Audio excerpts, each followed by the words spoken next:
1వ నెంబర్ కీర్తన. శ్రీమంతుడైన యెహోవా దేవుని మహిమను వివరించగలనా, మరి ఒకనితో పోల్చగలనా. శ్రీమంతుడైన యెహోవా దేవుని మహిమను వివరించగలనా, మరి ఒకనితో పోల్చగలనా. జ్ఞానము చేత ఆకాశమును భూమిని సృష్టించినాడు. జ్ఞానము చేత ఆకాశమును భూమిని సృష్టించినాడు. పగటికి సూర్యుని, రాత్రికి చంద్రుని తారల నియమించినాడు. పగటికి సూర్యుని, రాత్రికి చంద్రుని తారల నియమించినాడు. వెలుగును కలిగించినాడు. శ్రీమంతుడైన యెహోవా దేవుని మహిమను వివరించగలనా, మరి ఒకనితో పోల్చగలనా. సముద్రము చీల్చి ఆరిన నేలపై తన ప్రజలను నడిపినాడు. సముద్రము చీల్చి ఆరిన నేలపై తన ప్రజలను నడిపినాడు. బాహువు చాచి రాజుల కూల్చి అద్భుతములు చేసినాడు. బాహువు చాచి రాజుల కూల్చి అద్భుతములు చేసినాడు. కానానుకు చేర్చినాడు. శ్రీమంతుడైన యెహోవా దేవుని మహిమను వివరించగలనా, మరి ఒకనితో పోల్చగలనా. మరణము గుండా విమోచకుని ప్రేమతో పోనిచ్చినాడు. మరణము గుండా విమోచకుని ప్రేమతో పోనిచ్చినాడు. మన పాపమును ప్రభు రుధిరముచే కృపతో తొలగించినాడు.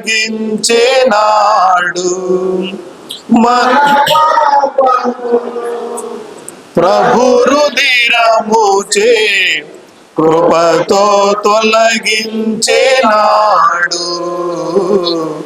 క్షేమము కలిగించినాడు.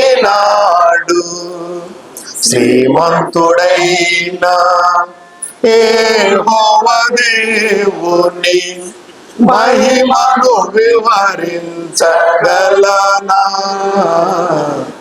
మరి ఒకనితో పోల్చగలనా. రెండవదిగా 20వ నెంబర్ కీర్తన పాడుకుందాం. స్తుతింతుము స్తోత్రింతుము అనే కీర్తన. మన పాటల పుస్తకం నుంచి 20వ నెంబర్ కీర్తన పాడుకుందాం. స్తుతింతుము స్తోత్రింతుము పావనుడగుమా పరమా తండ్రిని స్తుతింతుము స్తోత్రింతుము. నీ నామము రుజువాయే నీ ప్రజలలో దేవా, నీ నామము రుజువాయే నీ ప్రజలలో దేవా, వర్ణింప మాతరమా మహిమా గలని నామమును స్తుతింతుము స్తోత్రింతుము. మా ప్రభువైన యేసుని పరిశుద్ధాత్మా ప్రియుని, మా ప్రభువైన యేసుని పరిశుద్ధాత్మా ప్రియుని, ప్రియమాగు సోదరులను ప్రియమారగమా కొసగిన తండ్రిని స్తుతింతుము స్తోత్రింతుము. పరిశుద్ధ జనముగా నిర్దోష ప్రజలనుగా పరిశుద్ధ జనముగా నిర్దోష ప్రజలనుగా పరలోక తనయులుగా పరమా కృపతో మార్చిన దేవ స్తుతింతుము స్తోత్రింతుము. సంపూర్ణ జ్ఞానమును పూర్ణ వివేకమును సంపూర్ణ జ్ఞానమును పూర్ణ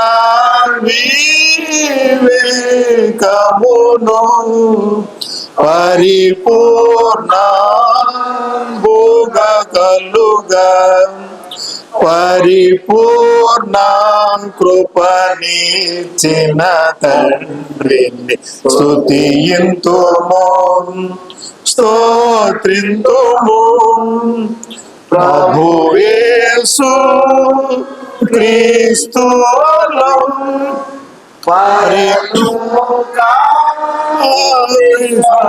పరిలోకములో ప్రభు యేసు క్రీస్తులో పరలోక విషయములో ప్రతి ఆశీర్వాదమును ప్రాపుగా నొసగిన పరమ తండ్రిని స్తుతింతుము స్తోత్రింతుము. వాక్యాన్ని బోధించడానికి మన మధ్య సోదరు వచ్చిన సోదరుడు జాషువా గారికి వచ్చి దేవునికి వాక్యాన్ని బోధించవలసిన ఆహ్వానిస్తుంది. ఈరోజు ప్రార్థన కూటం కృతజ్ఞత కూటం ఏర్పాటు చేసుకుంటే చాలా కారణాలు అందరికీ తెలుసండి. సహోదరుల 30th యానివర్సరీ, అది అద్భుతం అండి. 30 సంవత్సరాలు దేవుడు వారిని కాచి కాపాడటం, దానికి కృతజ్ఞత. సిస్టర్ గారు సిక్ అయిన తర్వాత బాగుపడ్డ సందర్భంలో బయటికి వెళ్ళారమ్మా, బాగుపడిన సందర్భంలో కృతజ్ఞత. నిన్నేమో హరీష్ పుట్టినరోజు, అన్నీ కలిపి ఈ ప్రార్థనా కూటం ఏర్పాటు చేసుకున్నారు. ఓకే, సరే, కొంతసేపు దేవుని యొక్క వాక్యాన్ని చెప్పుకుందామండి. ప్రేమ అంటే ఏమిటండి? ఎవరైనా ఒకరు చెప్పొచ్చు. ప్రేమ అంటే ఏమిటి? ఎవరైనా చెప్పొచ్చండి. 13 అధ్యాయం చెప్పేయకండి. మొదటి కొరింథీ 13 అధ్యాయం చెప్పకండి. ప్రేమ అంటే ఏంటో నిర్వచనం చెప్పండి అమ్మ. రిలేషన్స్ అమ్మా. ప్రతిఫలం ఆశించండి ప్రేమ. వెరీ గుడ్ అమ్మా. ప్రేమలో ఒక భాగం ఏంటంటే ఒకరినొకరు అర్థం చేసుకుంటాం.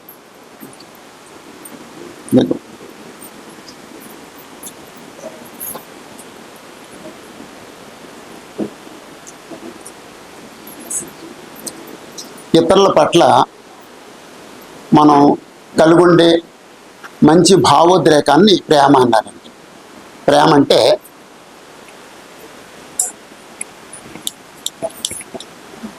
అంటే ఇతరుల పట్ల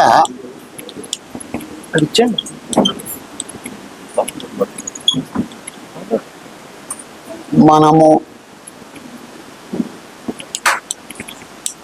కలిగి ఉండు భావోద్రేకం.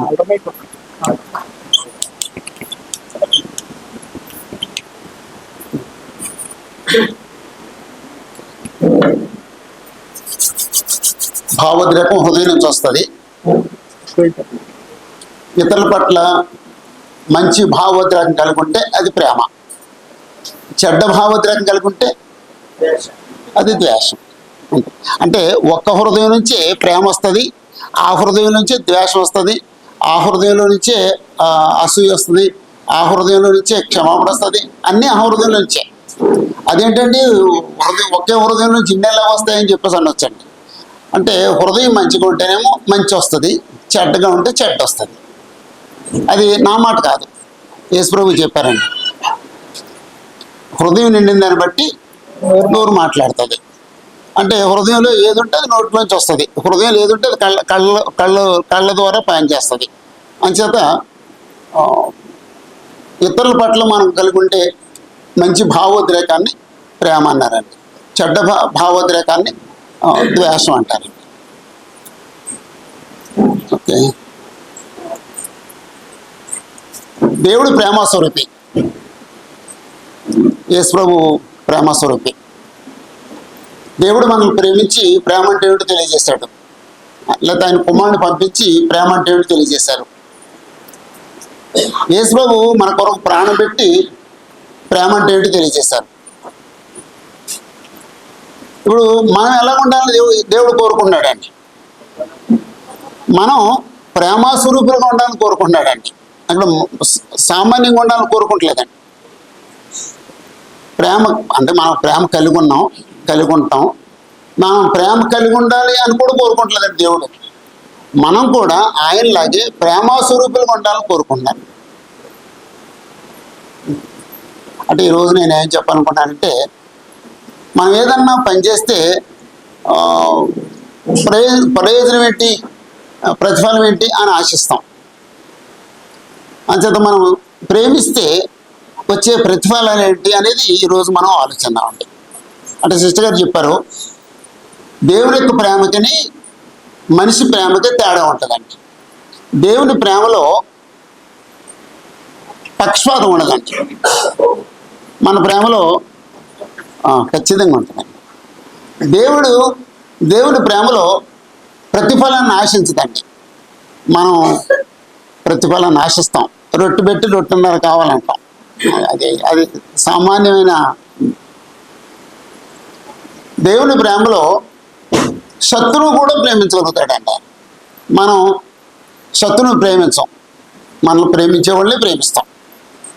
కాబట్టి మనం చాలా మార్చుకోవాలన్నమాట అండి.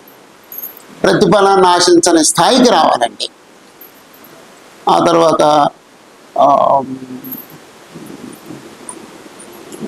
శత్రువును కూడా ప్రేమించగలిగిన స్థాయికి రావాలండి. అంటే అది దేవుని ప్రేమ. అందుకే కొండ మీద ప్రసంగంలో 5వ అధ్యాయంలో, మత్తయి సువార్త 5వ అధ్యాయంలో 48వ వచనం నుండి చదివినప్పుడు అక్కడ ఏమంటాడంటే, 43 నుంచి చదివినప్పుడు ఏమంటాడంటే, మీ తండ్రి పరిపూర్ణుడు కనుక మీరు పరిపూర్ణంగా ఉండగలరు. అంటే తండ్రి ప్రేమలో పరిపూర్ణుడు, మీరు కూడా ప్రేమలో పరిపూర్ణం అవ్వాలి అని చెప్పేసి అన్నాడు. అంటే ఈ రోజున నా పాఠం ఏంటంటే ప్రేమించడం వల్ల కలిగే ప్రయోజనాలు చెప్పాలనుకుంటున్నానండి. అవి నేను ఇక్కడ రాస్తాను, మీరు రాసుకోండి, అవి ఉంచుకోండి.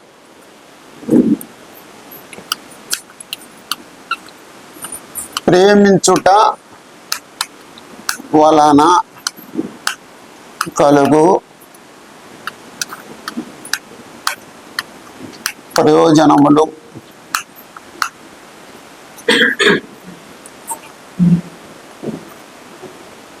ప్రేమించటం వల్ల కలిగే ప్రయోజనాలు. మనం ఎవరినెవరిని ప్రేమిస్తామండి అమ్మా? మనం ఎవరినెవరిని ప్రేమిస్తామండి? తల్లిదండ్రులు ప్రేమిస్తాం, పిల్లల్ని ప్రేమిస్తాం, భార్యను ప్రేమిస్తాం, భర్తను ప్రేమిస్తాం. ఎవరిని ప్రేమిస్తామమ్మా? చెప్పండి, పర్లేదు, అది అన్నీ చెప్పండి. స్నేహితులు ప్రేమిస్తాం. అమ్మ థ్యాంక్ యూ అమ్మా. దేవుడు ప్రేమిస్తాం. అంతేనండి, అది అసలు ముందు రావాలి. దేవుడు ప్రేమిస్తాం, యేసు ప్రభువుని ప్రేమిస్తాం, సహోదరుని ప్రేమిస్తాం, లాస్ట్ ఎవరిని ప్రేమిస్తామండి? శత్రువుని ప్రేమిస్తాం.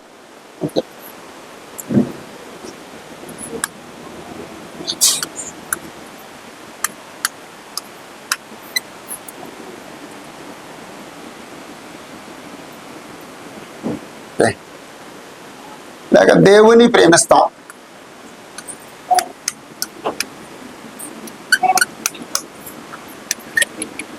దేవుడు ప్రేమిస్తే నేను ఒక వ్యక్తి దేవుడు ప్రేమిస్తే, లేక నేను దేవుడు ప్రేమిస్తే నాకేం ప్రయోజనం కలుగుతుంది? ఏంటి ప్రశ్నలు వేస్తున్నారు అనుకున్నారు? అంటే ఇప్పుడు నేను ఎలాగ ఆలోచిస్తున్నానో మీరు కూడా నాకులాగా ఆలోచించాలంటే ప్రశ్న లేకపోతే తప్పదండి. దేవుడిని ప్రేమిస్తే మీకు ఏంటి లాభం, ఏంటి ప్రయోజనం?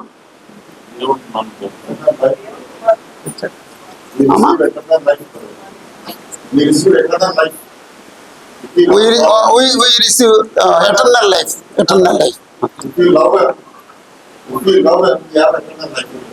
Thank you sir. అదే నాకు తెలిసిందండి. ఓకే, బైబిల్ తీయొద్దు, వచనం చెప్పండి. రోమపత్రిక 8వ అధ్యాయం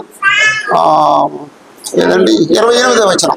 28వ వచనం ఎవరన్నా ఒకటి చెప్పండి.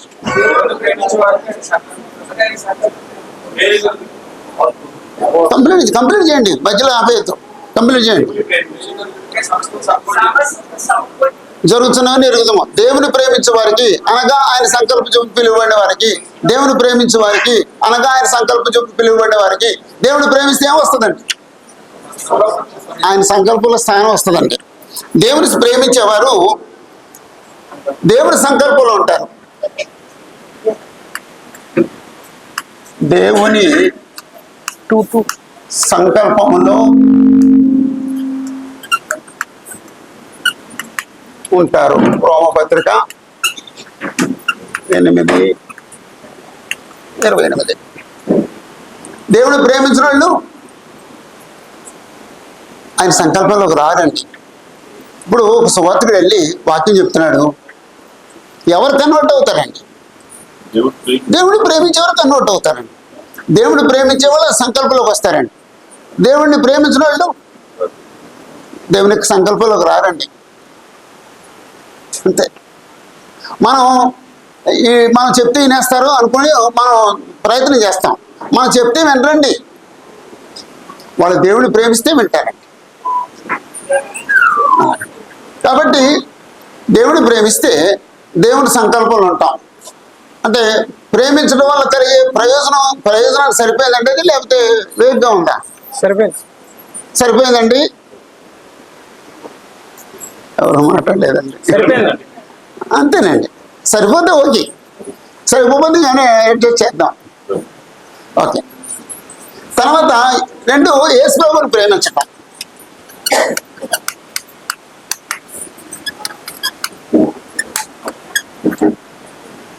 యేసుప్రభుని ప్రేమిస్తే ప్రయోజనం ఏంటి? ఒకసారి ఆలోచించండి. యేసుప్రభుని ప్రేమిస్తే ప్రయోజనం ఏంటి?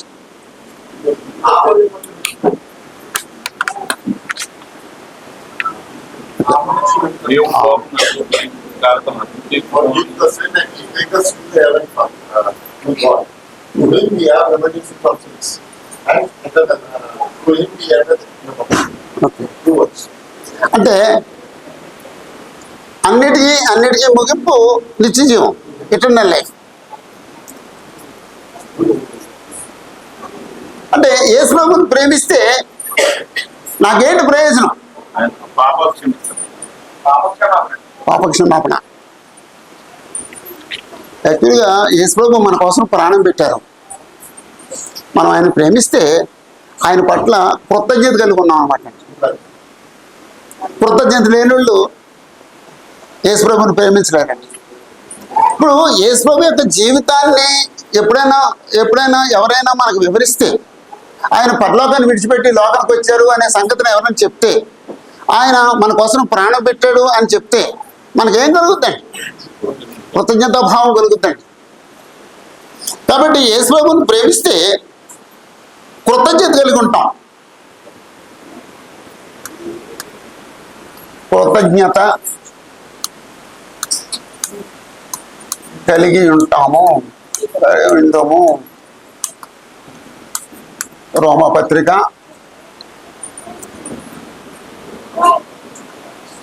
5:6-11.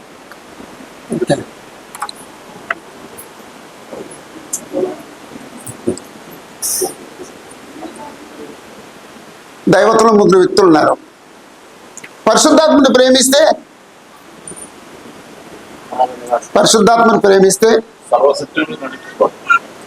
సర్వసత్యంలో నడిపించబడతాం. అంటే సర్వసత్యంలో నడిపించబడటం మనమా? అపోస్తులం. అపోస్తులు సర్వసత్యం నడిపించబడతారు. అప్పుడు అపోస్తులు రాశారు, అది మనం చదువుతాం. మనల్ని డైరెక్ట్గా ఆయన సర్వసత్యంలో నడిపించడండి. అపోస్తులు అంటే యేసుప్రభు చెప్పింది, పరిశుద్ధాత్మ మిమ్మల్ని సర్వసత్యంలో నడిపిస్తారు అని చెప్పారు. అంటే పరిశుద్ధాత్మ ప్రేమిస్తే పరిశుద్ధంగా బ్రతుకుతాం. ఇప్పుడు పరిశుద్ధాత్మ ప్రోగ్రాం ఏంటంటే పరిశుద్ధపరచడం. దేవుడు ఏం చేశారు? సంకల్పం చేశారు. యేసుప్రభు ఏం చేశారు? విమోచించారు. పరిశుద్ధాత్మ ఏం చేస్తున్నారు? పరిశుద్ధపరుస్తున్నారు. పరిశుద్ధాత్మ ప్రేమిస్తే మనం ఏం చేస్తాం?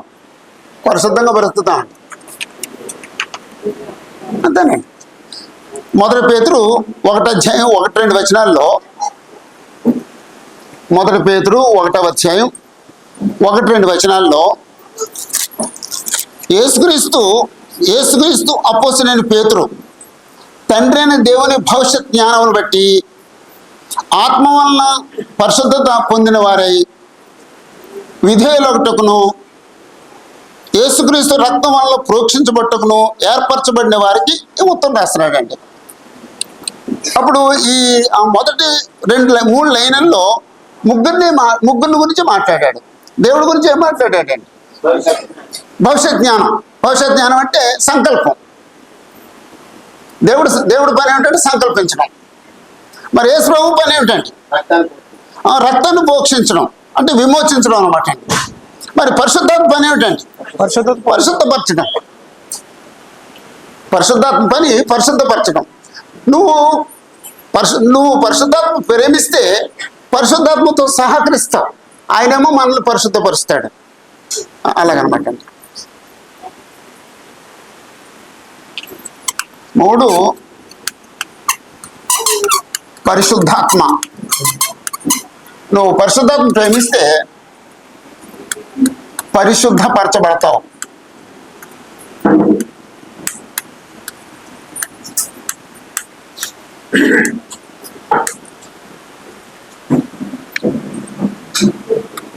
మొదటి పేతురు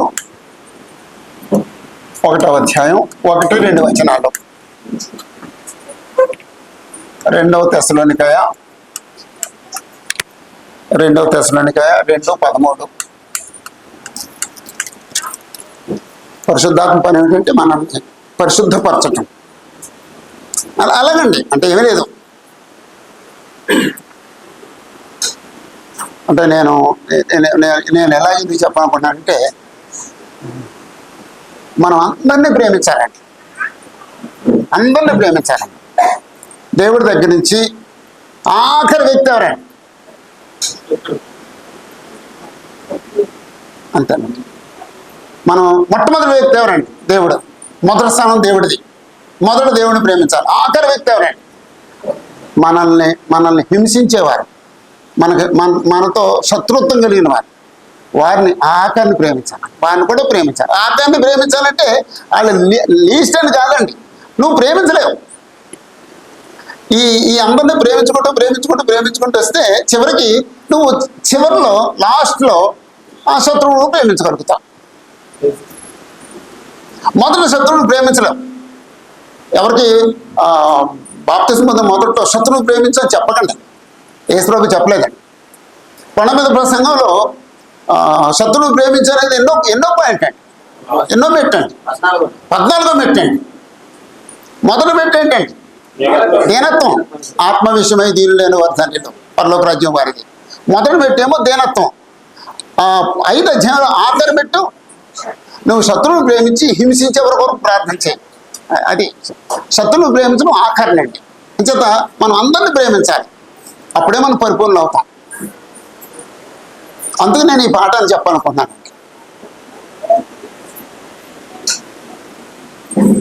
క్రీస్తు సంఘం వాక్యానుసారమే, ఏ డౌట్ లేదు. 100% వాక్యానుసారమే. కానీ మనం క్రీస్తు సంఘంలో ఉండవలసిన ఆ ప్రేమని, అనురాగాన్ని అభివృద్ధి చేసుకుంటున్నామా? అందుకోసం ఆలోచించాలన్నమాట. దేవుని ప్రేమించే విషయంలో ఏదన్నా లోటు ఉందా? యేసుప్రభువును ప్రేమించే విషయంలో ఏదన్నా లోటు ఉందా? పరిశుద్ధాత్మను ప్రేమించే విషయంలో ఏదన్నా లోటు ఉందా? ఎవరికి వాళ్ళమే మనం పరీక్షించుకుంటాం కోసం ఆలోచిస్తున్నామండి. నాలుగవది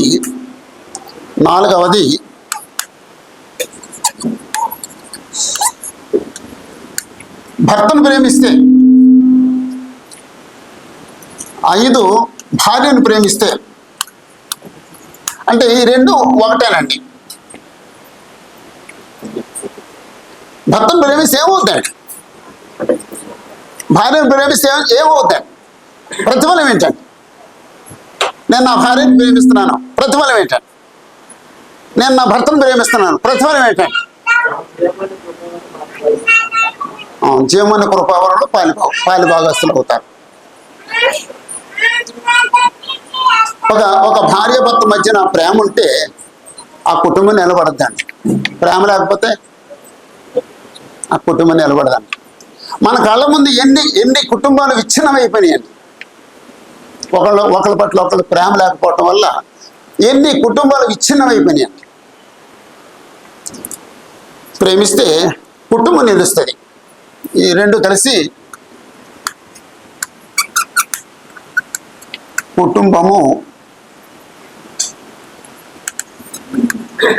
నిలువబడును, లేకపోతే నిలువబడుద్ది. ఎఫెసీ పత్రిక 5 అధ్యాయం 22-33. ప్రతి మ్యారేజ్లో మనం చదువుతామండి, ప్రతి పెళ్లిలోనూ. కానీ వాళ్ళు గ్రహించగలిగితే మాత్రం ఒకరి పట్ల ఒకరు ప్రేమ కలిగి ఉంటారు. వాళ్ళు ప్రేమ కలిగి ఉంటే మాత్రం ఆ కుటుంబం నిలుస్తుంది. ఆ ప్రేమ లేకపోతే ఆ కుటుంబం నిలవదండి. అంతేనమ్మా? ప్రేమ ఉంటే కుటుంబం నిలుస్తుందండి. ఓకే. 6 పిల్లల్ని ప్రేమిస్తే,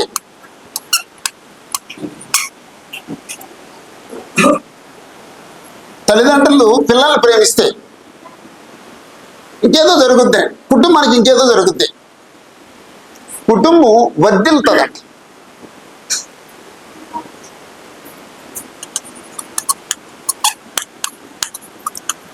కుటుంబము వర్ధిల్లును.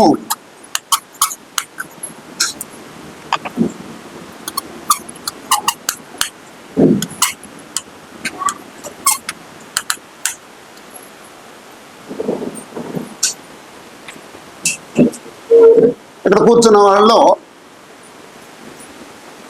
మీ పిల్లలు పెద్దోళ్ళు అయినా పెళ్ళిళ్ళు అయిపోయినా అన్నదమ్ములు ప్రేమగా ఉన్నారా, లేకపోతే కొంచెం కొంచెం కొంచెం చిన్న చిన్న మనస్పర్ధలు కలిగి ఉన్నారా? చెప్పొద్దులేండి. అమ్మ, ప్రేమగా ఉన్నారా, మనస్పర్ధలు కలిగి ఉన్నారు? కొంతమంది అలా ఉంటారు, కొంతమంది అలా ఉంటారు.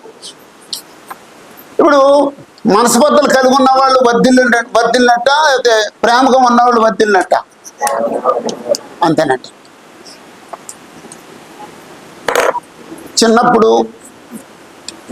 ఆ పిల్లల్లో ఆ అక్క, తమ్ముడు, అన్నయ్య, చెల్లి, ఈ నలుగురిలో, ఈ ఆరుగురిలో, ఆ ఇద్దరిలో, లేదా ముగ్గురులో చిన్నప్పుడు ఎలాంటి ప్రేమలు ఉన్నాయో పెద్ద అయిన తర్వాత కూడా, వాళ్ళు పెళ్ళిళ్ళు అయిన తర్వాత, పిల్లలు కలిగిన తర్వాత కూడా, వాళ్ళు ఎక్కడెక్కడ సెటిల్ అయిపోయినా సరే ఆ ప్రేమలే ఉండాలండి.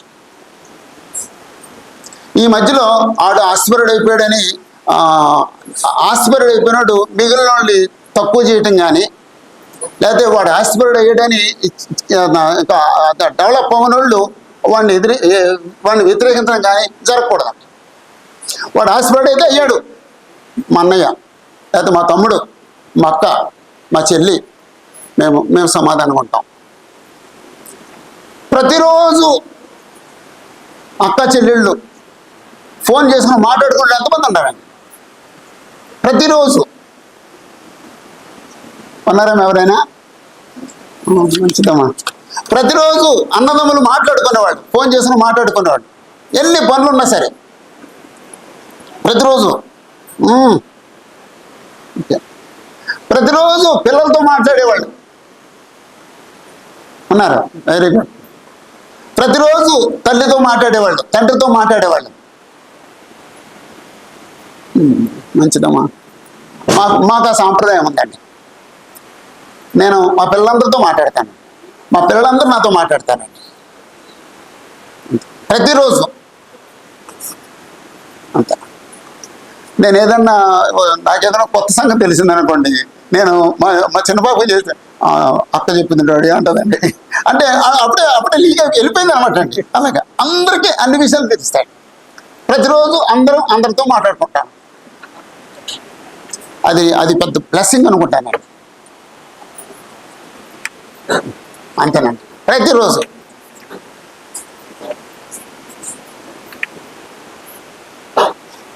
ఆ ప్రేమ సన్నగిల్లకూడదండి, ప్రేమ క్షీణించకూడదండి.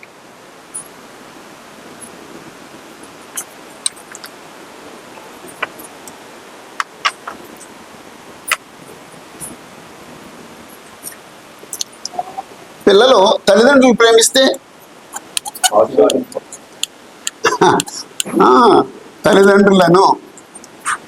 పిల్లలు తల్లిదండ్రులు ప్రేమిస్తే దీర్ఘాయుష్మంతులు అవుతారండి. ఓకే.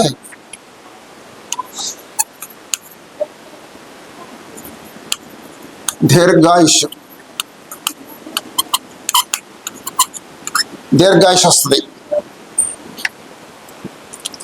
తల్లిదండ్రులు ప్రేమిస్తే ప్రత్యుపకారం చేసిన వాళ్ళు అవుతారు. ప్రత్యుపకారం చేసిన వారు అవుతారు. ప్రత్యుపకారము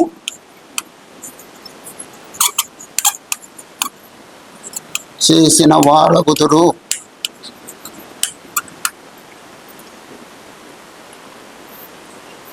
పిల్లలు తల్లిదండ్రులు ప్రేమిస్తే వాళ్ళు ప్రత్యుపకారం చేసిన వాళ్ళు అవుతారు. 1 తిమోతి 5వ అధ్యాయంలో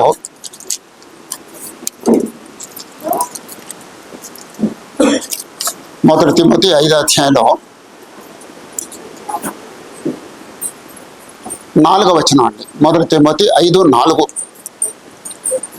అయితే ఏ విధవరానికైనా పిల్లలు కానీ మనమలు కానీ ఉండిన ఎడల మీరు మొదట తమ ఇంటి వారి ఎడల భక్తి కనపరచుటకును తమ తల్లిదండ్రులకు ప్రత్యుపకారం చేయుటకును నేర్చుకున్నవాళ్ళని. చాలండి.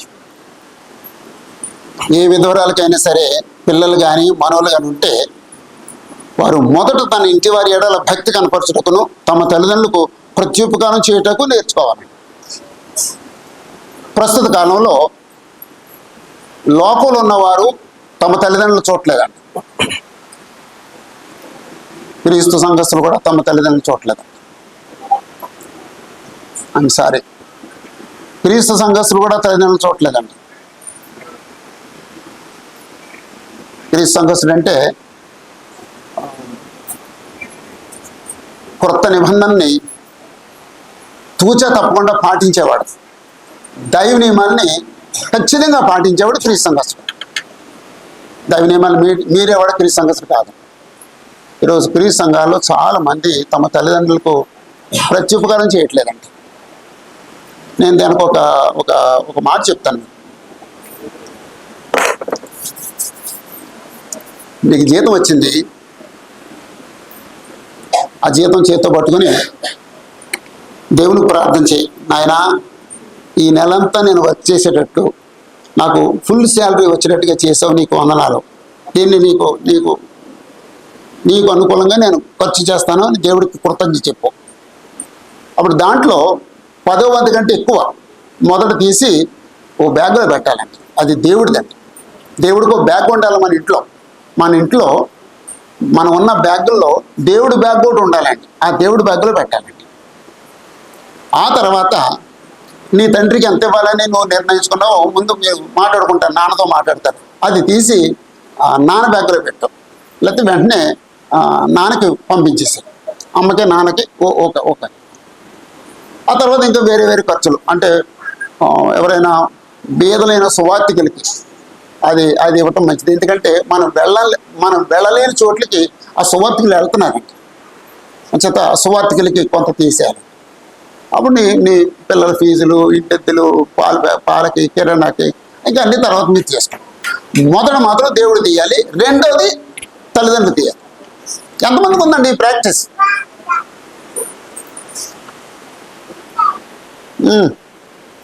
రాదమ్మా అంతే, అందరూ చేసుకోండి, అందరూ ఆ ప్రాక్టీస్ చేయండి. జూన్ నెలలో పిల్లల్ని స్కూల్లో వేస్తాం, డబ్బులు సరిపోవండి, నాన్నకు పంపించడం మానేసాం. నాన్న ఫోన్ చేశారు, నాన్న డబ్బులు రాలేదురా. ఎలా కుదురుతుంది అనుకున్నావు? జూన్ నెల వచ్చింది, పిల్లలు స్కూల్లో వేయాలి, నీకు ఎలా పంపిస్తాను అనుకున్నావు? అనొద్దు. నువ్వు కావాలంటే అప్పు చేసుకో, ఆ తర్వాత వచ్చే జూన్ వరకు తీర్చుకో. నాకు అలవాటు ఉందండి, మేము చాలా పేదరికం అనుభవించామండి. పిల్లల్ని చదివించాలి, 4 పిల్లలు, నాకు పిల్లలకి ఫీజులు కట్టాలి, బట్టలు కొనాలి, పుస్తకాలు కొనాలి, అన్ని షూస్ కొనాలి, అన్నీ కొనాలండి. అన్నిటికీ అప్పులు చేసి జూన్ నెలలో అప్పు చేసి అన్నీ సెటిల్ చేసేవాడిని. ఇప్పుడు సంవత్సరం అంతా నెమ్మదిగా కొంచెం అప్పు తీర్చుకున్నామండి. దాన్ని అలాగే బ్రతికమండి మా జీవితం అంతా. ఇప్పుడు దేవుని కృపలో అప్పులు లేవండి, కానీ మొదలు తప్పదండి. నేను అప్పు చేయమంటలేదు, అప్పు చేస్తే అమ్మ సిక్కైతే అప్పు చేయి, ఇంకెప్పుడు అప్పు చేయి. దేనికి అప్పు చేయి? అమ్మ అనారోగ్యంగా ఉంటే వైద్యం అయితే అప్పు చేయి, నీ భార్య డెలివరీకి అప్పు చేయి, ఒకవేళ అయితే నీ పిల్లల చదువులకు అప్పు చేయి, అది కూడా నువ్వు తీర్చుకోగలిగే అంత అప్పు చేయి. లేదు గొప్పలకు వెళ్ళొద్దు, ఎక్కువకి వెళ్ళొద్దు, నువ్వు తీర్చుకోగలిగినంతే అప్పు చేసుకుని చేసుకో. తల్లిదండ్రులకి ప్రత్యుపకారం చేయటం మనందరి బాధ్యత.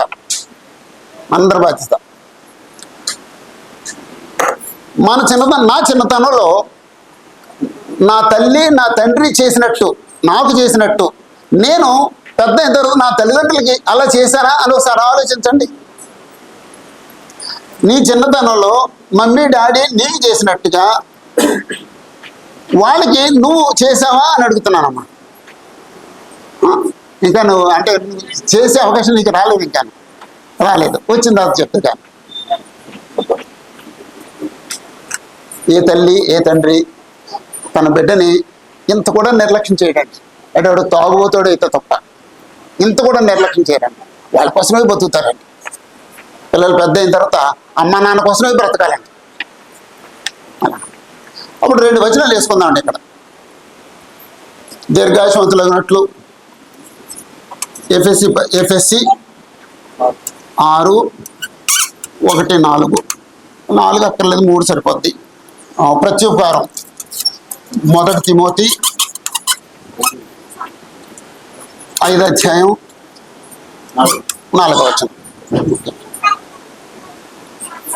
మొదటి తిమోతి 5:4. 8 మనందరం మన సహోదరులందరికీ రుణపడి ఉన్నామండి. ఏ విషయంలో రుణపడి ఉన్నామండి? ప్రేమించే విషయంలో రుణపడి ఉన్నామండి. సహోదరులు ప్రేమించాలండి. సహోదరులను ప్రేమించాలి. సహోదరులు ప్రేమిస్తే ప్రయోజనం ఏంటి? అప్పుడు నిత్యజీవం అండి. సహోదరులు ప్రేమిస్తే నిత్యజీవం అండి. నిత్యజీవము. ఇంకేమన్నా చెప్తారండి? సహోదరులు ప్రేమిస్తే అదే వచ్చేసింది, నిత్యజీవం వచ్చేసింది. సహోదరుని ప్రేమిస్తే, మన పొరుగువాడిని ప్రేమిస్తే, మన సహోదరుని ప్రేమిస్తే, క్రీస్తులో ఉన్న సహోదరుని ప్రేమిస్తే ఏంటి ప్రయోజనం? నిత్యజీవం చెప్పేశారు. ఇంకేమైనా ఉన్నాయండి?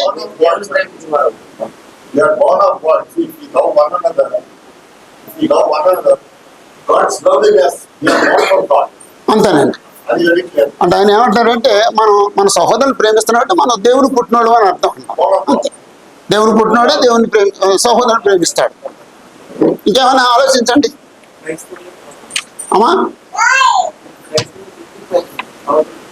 సహోదరుని ప్రేమిస్తే క్రైస్తవులకు గుర్తింపు దొరుకుద్ది. మనం సహోదరుని ప్రేమిస్తే మనం ఆత్మీయంగా బలపడతాం. సహోదరుని ప్రేమించకపోతే ఆత్మీయంగా బలపడమండి. మనం సహోదరుని ప్రేమిస్తే ఆ సహోదరుల్లో ప్రేమను పుట్టిస్తాం. మొదటి యోహాను 3:13. మొదటి యోహాను 3:13. సహోదరులారా, లోకం మిమ్మల్ని ద్వేషించిన యెడల ఆశ్చర్యపడకుడి. అంటే లోకం వేరు, క్రీస్తునందు వేరు. లోకం వేరు, క్రీస్తు సంఘం వేరు. లోకం క్రీస్తు సంఘం ఒకటి కాదు, అది వేరు, ఇది వేరు. ఆ రాజు వేరు, ఈ రాజు వేరు. ఆ చట్టం వేరు, ఈ చట్టం వేరు. ఆ సంస్కృతి వేరు, ఈ సంస్కృతి వేరు. లోకం మిమ్మల్ని ద్వేషిస్తుంది. ఆశ్చర్యపడద్దు, అది లోకం, అదే చేస్తుంది. ఓకే, మనము సహోదరులు ప్రేమించున్నాము కనుక మరణములో నుండి జీవంలోనికి దాటి ఉన్నామని ఎరుగుతాము. సహోదరులు ప్రేమిస్తే ఏం చేస్తామండి? మరణంలో నుంచి జీవంలోకి దాటుతాం అన్నాడు. ఓ సహోదరుడు ఉన్నాడు, ఆయన అసలు ప్రేమించట్లేదు. మనం కొంచెం తరచుగా వెళ్ళి వాళ్ళ ఇంటికి వెళ్ళి అతని పట్ల ప్రేమ చూపిస్తే అతనిలో ఏం కలుగుద్దండి? అతనిలో ప్రేమ పుడద్దండి. అలాగండి. ఇప్పుడు పిల్లికి బిచ్చం వేయడు అంటారండి. పిల్లికి బిచ్చం వేయడు అంటే ఎవరికేం పెట్టాడు అనమాట అండి. ఒకవేళ ఎవరికేం పెట్టిన వ్యక్తి ఉన్నాడు అనుకోండి, అతనిలో పెట్టే మనసు పుట్టించాలంటే ఏం చేయాలండి? అంతేనండి. మనం ఆ ఇంటికి వెళ్తూ ఒక అరకేజీ స్వీట్ పట్టుకెళ్ళి ఇచ్చి కాసేపు మాట్లాడి ప్రార్థన చేసి వచ్చేసాను. ఇంకోసారి వెళ్ళి ఇంకొక రకం మంచి స్వీట్ ఒక అరకేజీ తీసుకెళ్ళి ఇచ్చేసి ప్రార్థన చేసి వచ్చేసేయాలండి. ఇంకోసారి ఇంకొక అరకేజీ. అప్పుడు ఏమనుకుంటాడండి? ఏంటి అస్తమాని ఈయనే వస్తున్నాడు, మనం ఒకసారి పట్టుకెళ్దాం అంటే అప్పుడు పట్టుకొస్తాం. అప్పుడు ఇవ్వటం నేర్చుకుంటాడు అనమాట అండి. ఎప్పుడు ఎవరికి పెట్టినోడిని కూడా పెట్టేటట్టుగా మనం చేయగలమండి. అలాగే ప్రేమించినోడిని ప్రేమించేటట్టుగా చేయగలమండి. ఎలాగంటే మనం వాళ్ళు ప్రేమించి అతనిలో ప్రేమ పుట్టించగలం. అలాగే సహోదరులు ప్రేమిస్తే నాకు నిత్యజీవం కలుగుద్ది. మొదటి యోహాను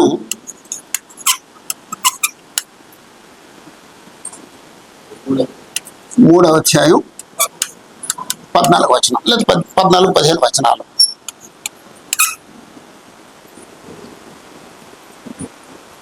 మనం ప్రేమిస్తే మన సహోదరులు ప్రేమ పుట్టించగలం. మనం ప్రేమిస్తే మనం ప్రేమలో బలపడతామండి. అంటే ఇంకా బలపడతాం అనమాట అండి. ఇంకా బలపడతాం. అంటే ఇప్పుడు ఏం చేయాలండి? ప్రేమించడం అంటే ఏం చేయాలమ్మా? అభిమానించటం అండి. ప్రేమించడం అంటే అభిమానం చూపించడం అండి. అభిమానం గౌరవము చూపించుట,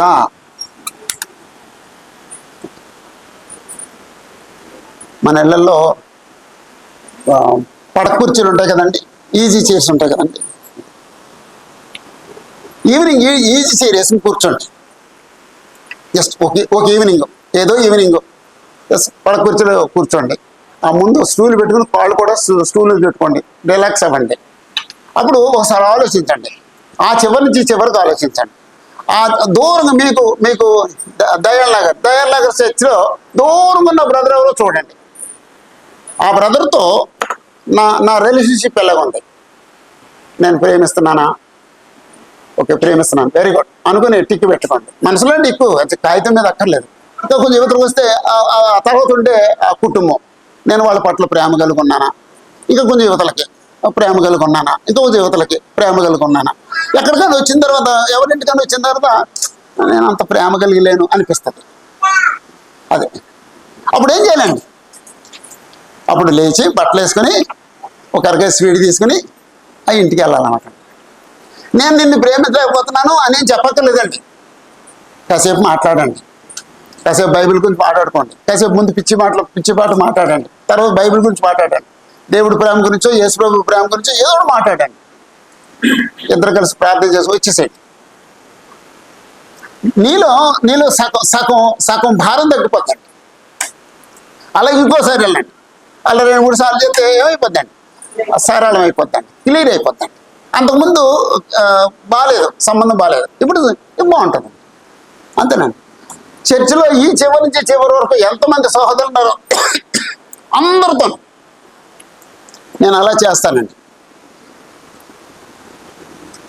నేను ఒక కుర్చీలో కూర్చొని మా పత్యబాధలు ఉన్న, అంటే ఏలూరులో పత్యబాధలు ఉండే క్రీస్తు సంఘంలో ఆ చివరి నుంచి చివరి వరకు లెక్కేసుకుంటాను. ప్రతి ఇల్లు చూసుకుంటూ వస్తానండి. నేను అందరితో క్లియర్గా ఉన్నాను, స్తోత్రం అనుకుంటాను. ఎక్కడైనా అది ఆగిపోతే ఇక్కడ ప్రమాదం అనమాట. ప్రేమ రక్త ప్రసరణతో సమానం అండి. ఇది శరీరం. ఈ శరీరంలో రక్త ప్రసరణ ఎక్కడ ఆగిపోతే ఏదో ప్రాబ్లం వస్తుందండి, అంతేనండి. రక్త ప్రసరణ ఆగితే, మొన్న ఎవరో ఒక ఆయన దెబ్బ తగిలిందటండి, మాట రాలేదటండి, చేయి సరిగ్గా పనిచేయలేదట, ఏదో మూడు అవయవాలు దెబ్బతిన్నాయటండి. ఆ ట్రీట్మెంట్ ఇచ్చిన తర్వాత మళ్ళీ సెట్ అయింది.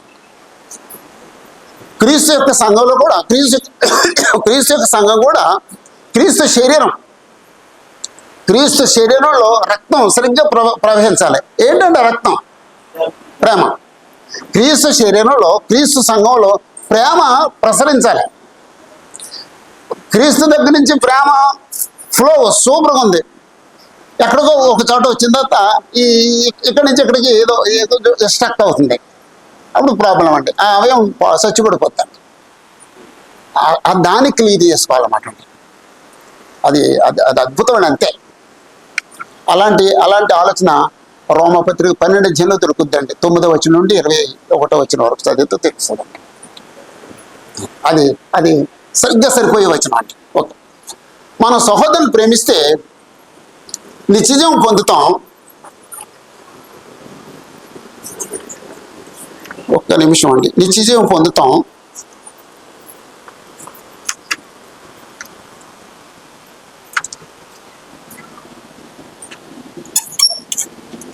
సహోదరునిలో ప్రేమ పుట్టిస్తాం.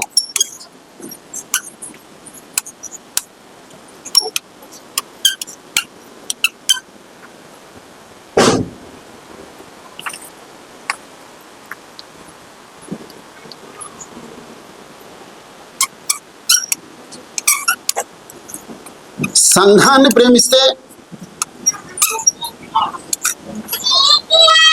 క్రీస్తు యొక్క సంఘాన్ని ప్రేమిస్తే ప్రతిఫలం ఏంటండి? క్రీస్తు యొక్క సంఘాన్ని ప్రేమిస్తే ఆత్మీయంగా బ్రతుకుతాం.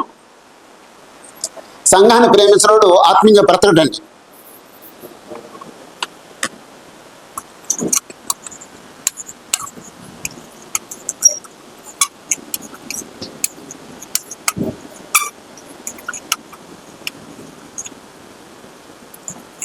ఎఫెసీ పత్రిక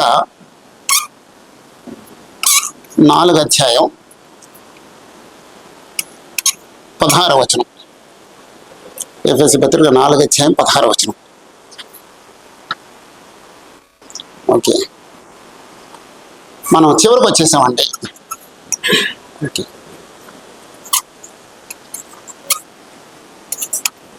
శత్రువును ప్రేమిస్తే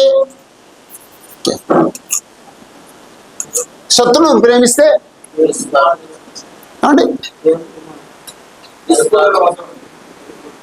పరిపూర్ణం అవుతామండి. మీరు పరిపూర్ణం అవడానికి అన్నట్టు ఇక్కడే దేవుని కుమారులు అయిపోయామండి. ఇక్కడే అయిపోయామండి దేవుని కుమారులు. శత్రువుని ప్రేమిస్తే దేవుని కుమారులు అవ్వం. దేవుని ప్రేమిస్తే దేవుని కుమారులు అవుతాం. శత్రువుని ప్రేమిస్తే సంపూర్ణం అవుతాం, లేదా పరిపూర్ణం అవుతాం.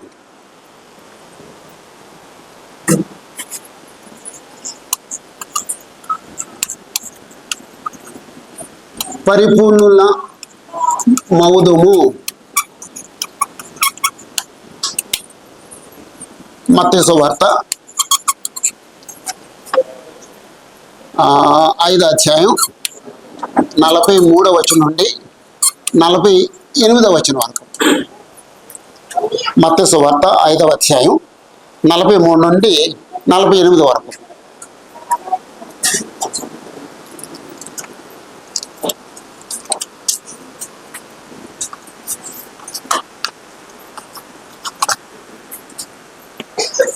ఓకే,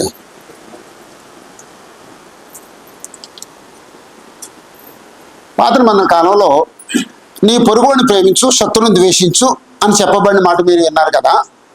అంటే పాత మన కాలంలో దేవుడు చెప్పింది ఏంటంటే పొరుగుని ప్రేమించు. ఎవరండి పొరుగువాడు?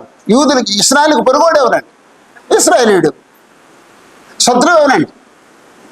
7 అన్ని జనులు, అంటే 7 జాతుల వాడు. అంటే దేవుడు ఏమన్నాడంటే ఈ సహోదరుని ప్రేమించు, ఇస్రాయేల్ని ప్రేమించు, శత్రువుని ద్వేషించు అని చెప్పేసి అన్నాడు. అప్పుడు యేసుప్రభు అంటున్నారు, నేను మీతో చెప్పేది ఏమనగా, యేసుప్రభు అది చెప్పట్లేదండి, యేసుప్రభు దాన్ని మారుస్తున్నారండి. నేను మీతో చెప్పేది ఏమనగా, మీరు మీ తండ్రికి కుమారులై ఉన్నట్లు మీ శత్రువుని ప్రేమించండి, హింసించే వరకు వరకు ప్రార్థన చేయండి. శత్రువుని ప్రేమించండి, హింసించే వరకు వరకు ప్రార్థన చేయండి. ఆయన చెడ్డవారి మీదను మంచివారి మీదను సూర్యుని ఉదయింపజేసి నీతిమంతుల మీదను అనీతిమంతుల మీద వర్షం కురిపిస్తున్నారు. మీరు మిమ్మల్ని ప్రేమించే వాళ్ళని ప్రేమిస్తే మీకేం ఫలం కలుగుద్ది? ప్రేమించే వాళ్ళని ప్రేమించడం ఎవరి స్థాయి అండి? అది అక్కడే ఉంది. సుంకర్ల స్థాయి. Thank you. ప్రేమించే వాళ్ళని ప్రేమించడం సుంకర్ల స్థాయి. అది పెద్ద గొప్పగానండి, మనం పెద్ద అనుకుంటాం. అది కాదు, గొప్ప కాదు అది. అది సుంకర్ కూడా చేస్తాడు. తర్వాత మీ సహోదరులకు మాత్రం వందనం చేసిన ఎడల మీరు ఎక్కువ చేస్తున్నదేమి? వందనం చెప్పిన వాళ్ళకే వందనాలు చెప్పడం ఎవరి స్థాయి అండి? అది అన్ని జనుల స్థాయి. మరి మన స్థాయి ఏమిటండి? మన స్థాయి ఏమిటంటే మీ పరలోకపు తండ్రి పరిపూర్ణంగా అంతే. మీ పరలోకపు తండ్రి పరిపూర్ణ కనుక మీరును పరిపూర్ణంగా ఉండదు. ఎప్పుడు? మిమ్మల్ని హింసించే వరకు ప్రార్థన చేస్తే, శత్రువును నువ్వు ప్రేమించగలిగితే, నీ తండ్రి అనే దేవుడు పరిపూర్ణ ఎలాగైతే పరిపూర్ణ నువ్వు కూడా పరిపూర్ణంగా ఉంటావు. అంటే మనం ఏ స్థాయికి వెళ్ళిపోవాలంటే శత్రువును ప్రేమించగలగాలి, హింసించే వరకు ప్రార్థన చేయగలగాలి. ఇప్పుడు మనం ప్రార్థన చేసుకుంటాం, మన ప్రార్థనలో మా అమ్మని దీవించు, మా నాన్న దీవించు, మన భార్యను దీవించు, నా పిల్లల్ని దీవించు, నా మనవని దీవించు, మన అన్నీ అడుగుతామండి. మనల్ని హింసించే వరకు ప్రార్థన చేస్తామండి. తండ్రి, వాళ్ళు మమ్మల్ని హింసిస్తున్నారు, వాళ్ళు నష్టపోతున్నారు, తండ్రి వారిని కనికరించు, వాళ్ళని కాపాడు అని వాళ్ళ కోసం ప్రార్థన చేస్తామండి. యేసుప్రభు అయితే చేస్తారా? చేశారు. యేసుప్రభు చేశారు. భయంకరమైన చిత్రహింసలు పెడితే ఆయన ఆ ఘోరమైన ఆ శిలువ భారాన్ని భరిస్తూ మొట్టమొదటి మాట ఏంటండి? ఈ మధ్య 7 మాటలు అంటున్నారు. ఏంటంటే మొదటి మాట, తండ్రి వీరేమి చేస్తున్నారు, వీరు ఎరగనప్పుడు వీరిని క్షమించు. అది మొదటి మాట అండి. యేసు ప్రభు హింసించే వారి కోసం ప్రార్థన చేశారండి. ఇప్పుడు తండ్రి మీరు ఏం చేస్తున్నారు, వీరిని క్షమించాలి అని మనసులో ఏమైనా కొంచెం కష్టం పెట్టుకుని ఉంటారండి ఉండదండి. పూర్ణ హృదయంతో క్షమించుంటారండి, క్షమించమని అడుగుంటారండి అంతే. మనం కూడా ప్రార్థన చేసుకున్నప్పుడల్లా, ఎప్పుడు ప్రార్థన, ఎన్నిసార్లు ప్రార్థన చేసుకున్నా సరే, ఎప్పుడు ప్రార్థన చేసుకున్నా సరే మన శత్రువు కోసం ప్రార్థన చేయాలండి, మనల్ని హింసించేవారి కొరకు ప్రార్థన చేయాలండి. ఎక్కడో వచనం ఉందండి, ఎక్కడో ఉందండి వచనం. మనం ప్రార్థన చేసుకున్న ప్రార్థన చేయమని. మార్కు సువార్త, థ్యాంక్ యూ సార్. మార్కు సువార్త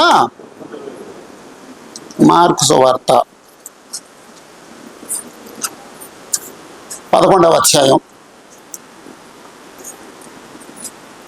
25 వచనం, 25-26. Thank you brother. మార్కు సువార్త 11వ అధ్యాయం 25 వచనం. మీకు ఒకరి మీద విరోధం ఏమైనా కలిగిన ఎడల మీరు నిలవబడి ప్రార్థన చేయనప్పుడన్నను వారిని క్షమించుడి. ప్రార్థన చేసినప్పుడల్లా క్షమించండి, ప్రార్థన చేసుకున్నప్పుడల్లా క్షమించండి. అప్పుడు పరలోకమందున్న మీ తండ్రియు మీ పాపములను క్షమించును. నువ్వు క్షమిస్తే దేవుడు నిన్ను క్షమిస్తాడు, నువ్వు క్షమించకపోతే దేవుడు నీ పాపాలు క్షమించబడు. భయంకరం అండి. అంటే అది అధిగమించాలన్నమాట. అంటే మనకేదో ఒక గట్టు ఉందండి, దాటలేమండి. దాన్ని దాటడానికి ప్రయత్నం చేద్దాం. దాన్ని దాటితే సంపూర్ణ అవుతాం. అక్కడ కానీ దాటకుండా బెగబట్టుకుంటే సంపూర్ణ అవ్వండి. అది మనం క్రీస్తు సంఘర్షణలో రైటే, కానీ ప్రేమ విషయంలో మాత్రం చాలా వెనకబడి ఉన్నామండి. క్రీస్తు సంఘానికి తగినట్టుగా లేవండి. కొంచెం మార్చుకోవడానికి ప్రయత్నం చేద్దాం. ఓకే, శత్రువును ప్రేమిస్తే పరిపూర్ణులు అవుతాం.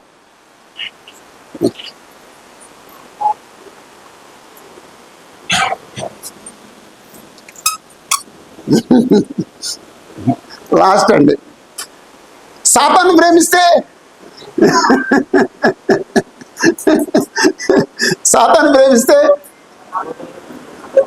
నాశనం అయిపోతామండి.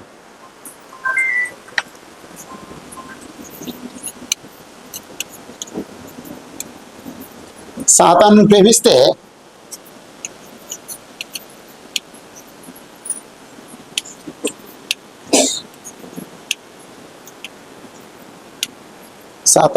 నాశనం అయిపోతాం. లేకపోతే పాపాన్ని ప్రేమిస్తే అని కూడా రాసుకున్నాను నేను. పాపాన్ని ప్రేమిస్తే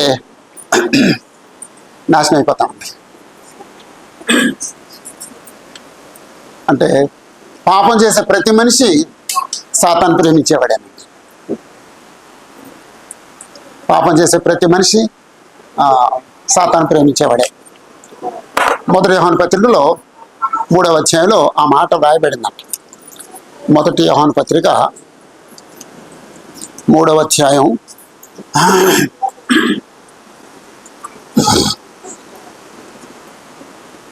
8వ వచనం.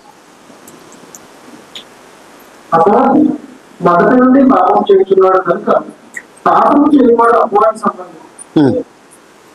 చాలు, అపవాది మొదటి నుండి పాపం చేస్తున్నాడు, పాపం చేసేవాడు అపవాది సంబంధి అన్నాడండి. అప్పుడు అంటే అపవాదిని ప్రేమించేవాడు ఏం చేస్తాడండి? పాపం చేస్తాడు. అపవాది ఎక్కడ పోతాడండి? నిత్య నాశనానికి వెళ్ళిపోతాడండి. కాబట్టి పాపాన్ని ప్రేమించేవాడు కూడా నిత్య నాశనానికి వెళ్తాడు. 9వ వచనంలో దేవుని మూలంగా పుట్టిన వానిలో ఆయన బీజం నిలిచిన కనుక వాడు పాపం చేయడు. వాడు దేవుని మూలంగా పుట్టినవాడు కనుక పాపం చేయజాలడు. దీనిని బట్టి దేవుని పిల్లలు ఎవరో అపవాది పిల్లలు ఎవరో తేటపడును. నీతిని జరిగించని ప్రతివాడును తన సహోదరుని ప్రేమింపని ప్రతివాడును దేవుని సంబంధులు కారు. 11వ వచనంలో మనము ఒకరినొకడు ప్రేమించవలననేది మొదటి నుండి మీరు వినిన వర్తమానమే కదా. మనం కయ్యను వంటి వారమై ఉండరాదు. వాడు దుష్టుని సంబంధే తన సహోదరుని చంపిన. అంటే కయ్యను దుష్టుని సాతాను సంబంధి. వాడు అతన్ని ఎందుకు చంపాను? తన క్రియలు చెడ్డవయో తన సహోదరుని క్రియలు నీతి కలుగునే ఉండేను కనుకనే కదా. కాబట్టి సాతాను ప్రేమించేవాడు, పాపాన్ని ప్రేమించేవాడు నశించిపోతాడు. 1 యోహాను 1 యోహాను ఓకే ఏమండి 3:8 సారీ 3:8 నుంచి 11 వరకు.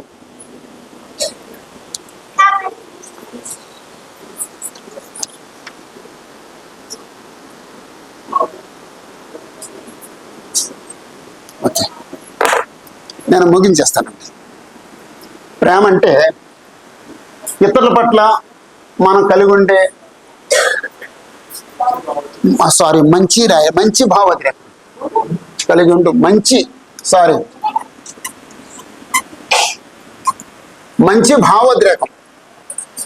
ఇతరుల పట్ల మనం కలిగి ఉండే మంచి భావోద్రేకం ఏమో ప్రేమ, చెడ్డ భావోద్రేకం ఏమో ద్వేషం. అంతేనండి. ఒకవేళ నేను ప్రేమించడం అంటే ఏం చేయాలి? నేను అభిమానం కలిగి ఉండటం, గౌరవం కలిగి ఉండటం, అవి రెండు లేకపోతే ప్రేమ లేదనమాట అండి. ప్రేమ అంటే అభిమానం ఉంటుంది, ప్రేమ అంటే గౌరవం ఉంటుంది. అవి లేకపోతే ప్రేమ లేనట్టు. దేవుని ప్రేమిస్తే దేవుని యొక్క సంకల్పంలో ఉంటాం. యేసుప్రభుని ప్రేమిస్తే యేసుప్రభు పట్ల కృతజ్ఞత కలిగి ఉంటాం. పరిశుద్ధాత్మను ప్రేమిస్తే పరిశుద్ధంగా బ్రతుకుతాం. భర్తను ప్రేమిస్తే కుటుంబం నిలుస్తుంది, భార్యను ప్రేమిస్తే కుటుంబం నిలుస్తుంది. ఆ రెండు ఒకటే. పిల్లల్ని ప్రేమిస్తే కుటుంబం వర్ధిల్లుతుంది. తల్లిదండ్రులు ప్రేమిస్తే దీర్ఘాయుష్మంతులు అవుతాం, వాళ్ళకి ప్రత్యుపకారం చేసిన వాళ్ళు అవుతాం. సహోదరుని ప్రేమిస్తే నిత్యజీవం పొందుతాం, ప్రేమను ప్రాక్టీస్ చేసిన వాళ్ళు అవుతాం.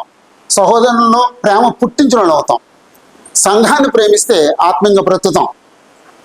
సంఘాన్ని ప్రేమించిన వాడు ఎవడో ఆత్మీయంగా బ్రతకండి. అంతేనండి. సంఘాన్ని ప్రేమిస్తేనే ఆత్మీయంగా బ్రతుకుతాం. శత్రువులను ప్రేమిస్తే పరిపూర్ణులు అవుతాం. సాతాన్ని ప్రేమిస్తే నాశనం అయిపోతాం.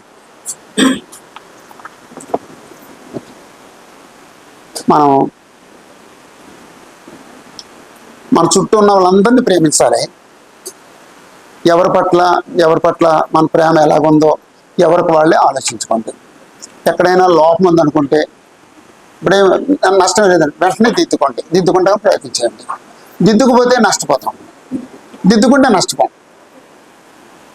దిద్దుకుంటానికి ప్రయత్నించేద్దాం. దేవుడు అందరూ ప్రేమస్వరూపులుగా మారాలని కోరుకుంటున్నాడు. ఆయన ప్రేమస్వరూపి, మనం కూడా ప్రేమస్వరూపులుగా మారాలని కోరుకుంటున్నాడు. అలా మారటానికి ప్రయత్నించేద్దాం. అందుకే క్రీస్తు యొక్క సంఘం ఏర్పాటు చేయబడింది. అందరూ కొందరు